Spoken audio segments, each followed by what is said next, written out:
Business trip? You just work it remotely and you say you have a business trip. You're just trying to dodge housework, aren't you? It's not like that. I really have work to do. Don't talk back. Just listen to your husband. A year into my marriage with my husband, he never recognizes my freelance work. Worse yet, he verbally abuses me, treating me like a mere housekeeper.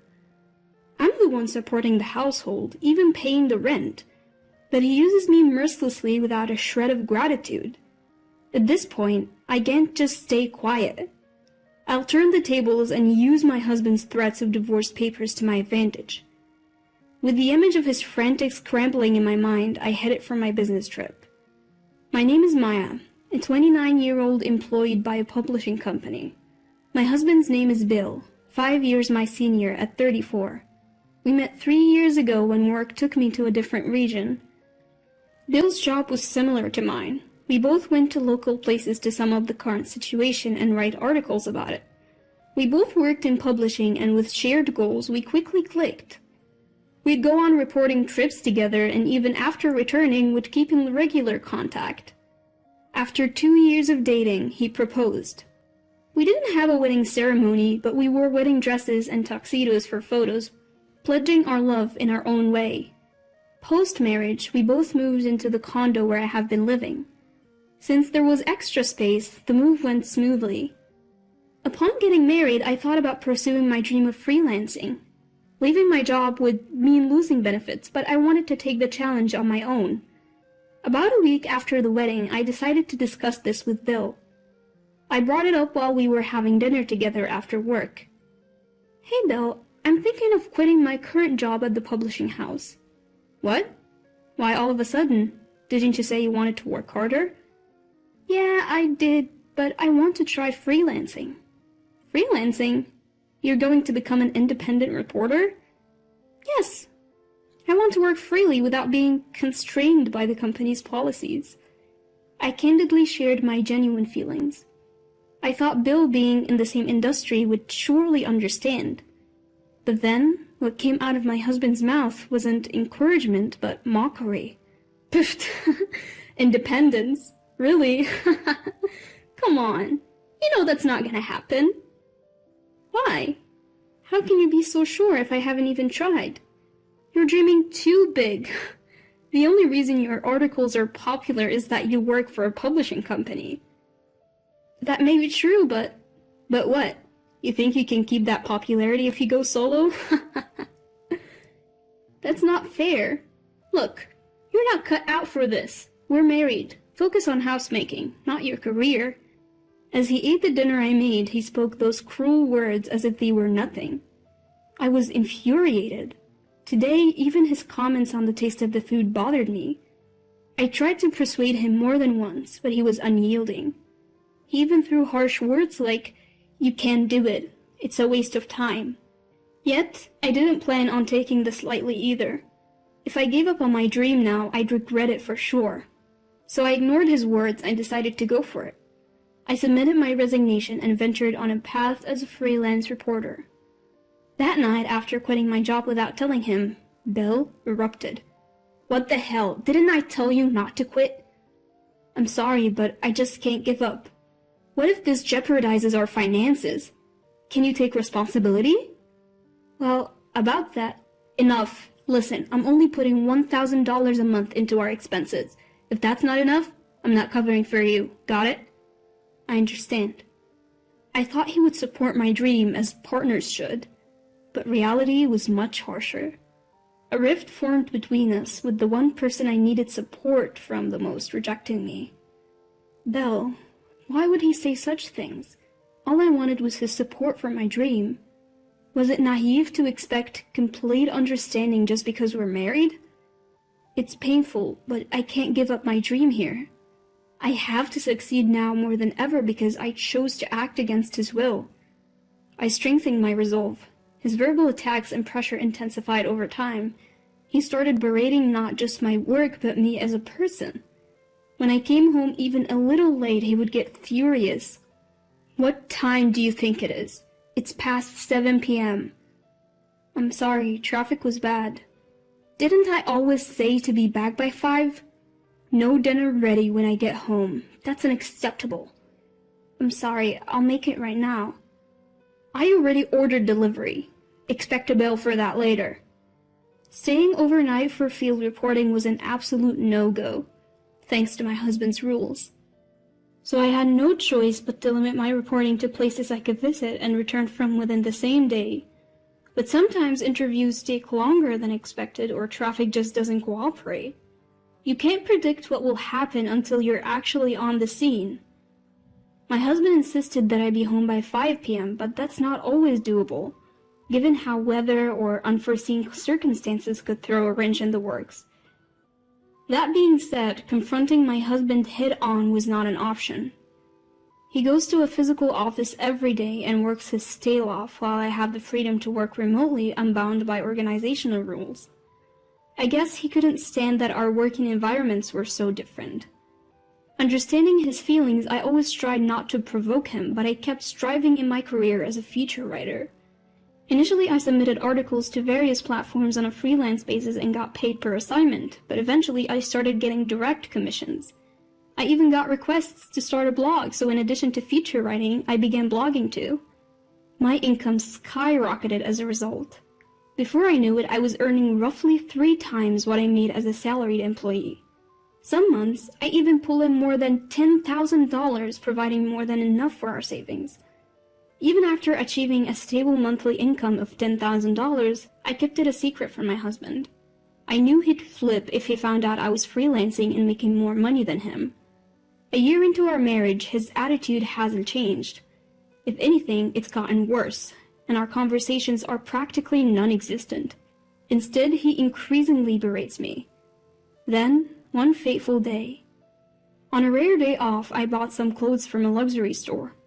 When I got home, my husband glared at the shopping bags and sneered.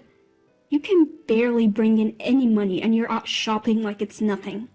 Do you even know your place? I earned the money myself, so why can't I spend it?" "Huh, really? Aren't you using the $1,000 I give you every month?" "That's not it. That $1,000 can even cover rent. Why would I touch that?" "Did you just call me low income?" "No, nobody's saying that." Suddenly, he hurled his beer can at me. It narrowly missed me but spilled all over my new clothes. "What are you doing?" Fuming, he shouted back. "I give you $1,000 every month, okay? You should be grateful." "Grateful? The missing rent and all the other bills are paid from my earnings. You must be dipping into your savings, right? There's no way you're making more than me." "Believe what you want, but I'm not burdening you, not in the slightest." "Go ahead, keep talking. Don't expect any handouts from me later on." My husband threw a can and sneered at me, not even bothering to apologize. I felt like I was reaching my breaking point with him. Several months later, I received a direct request from the publishing company I regularly contribute to, asking me to cover natural disasters overseas. It's an overseas assignment, so a day trip was out of the question. I decided to tell my husband about the work trip. "Bill, I know it's short notice, but I'll be traveling overseas for work this weekend." "Work trip? You're just a freelancer. What are you talking about? You just want to slack off on housework, don't you?" "That's not it. I really have to go. There's no way a freelancer like you has to go on an overseas work trip. How could you lie like that?" "It's not a lie. I was directly asked by the publisher." "Don't talk back. Just listen to your husband." As if I were the one being unreasonable, my husband continued to berate me.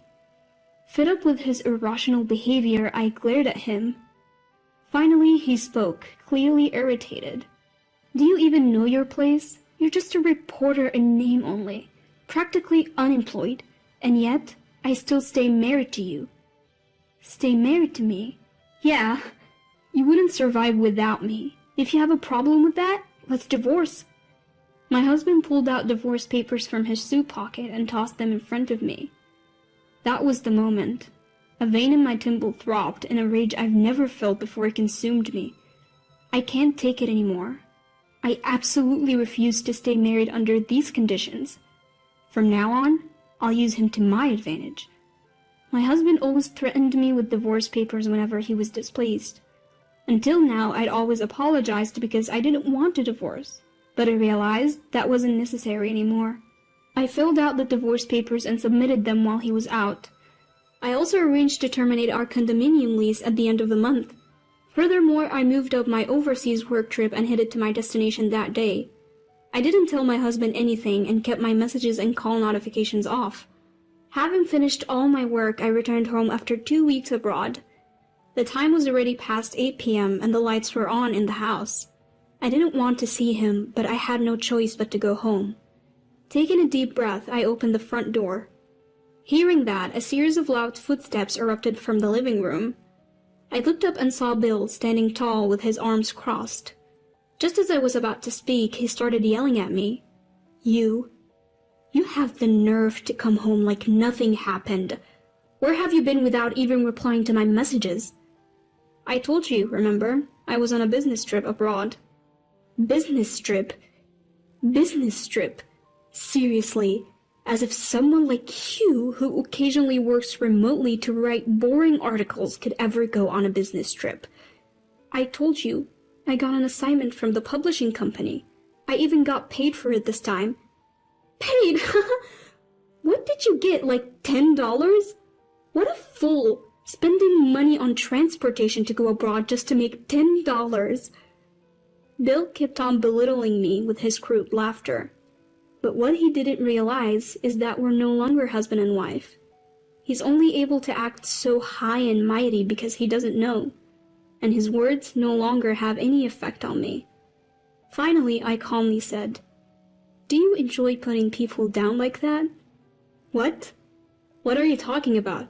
If you feel belittled, it's your fault, isn't it?" "I haven't done anything to be looked down upon by you. In fact, I make about 5 times more than you do." 5 times? As if. That would mean you're making close to $10,000 a month. Yes, that's correct. What? Faced with this unexpected truth, Bill's face twitched.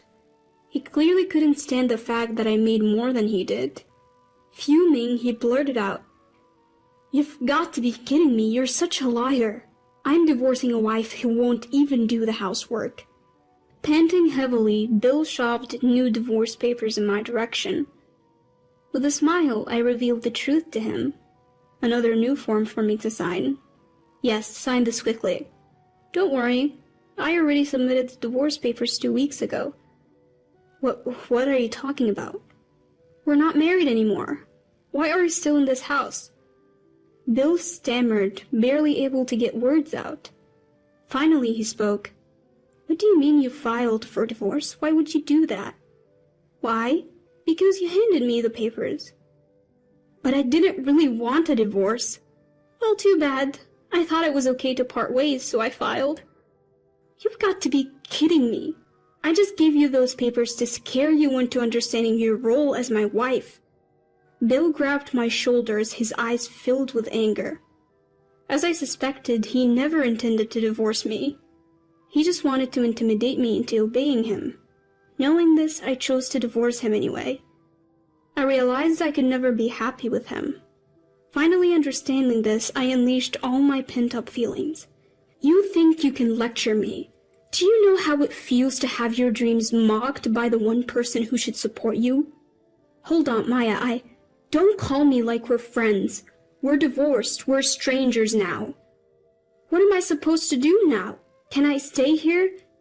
This is my condo. You're essentially trespassing. I never want to see you again. Leave now." I threw Bill's belongings out. Initially he resisted, but eventually gave in, shoulders drooping. After that, Bill called his parents and apparently moved his stuff to their place. However, due to the circumstances, they refused to let him stay and told him they wouldn't help him financially.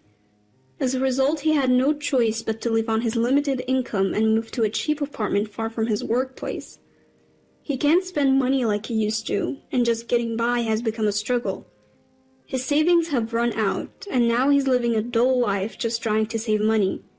As for me, I've signed a lease on a different condo and started living alone. The move went smoothly, and now I'm enjoying my work in my new home office. Thankfully, my articles are getting featured on major online platforms. The blog I started on recommendation has also become a good source of income as the number of visitors kept increasing. I plan to continue doing what I love, writing great articles and covering stories from places that interest me. I want to keep my current job, but do it in a way that's sustainable for me.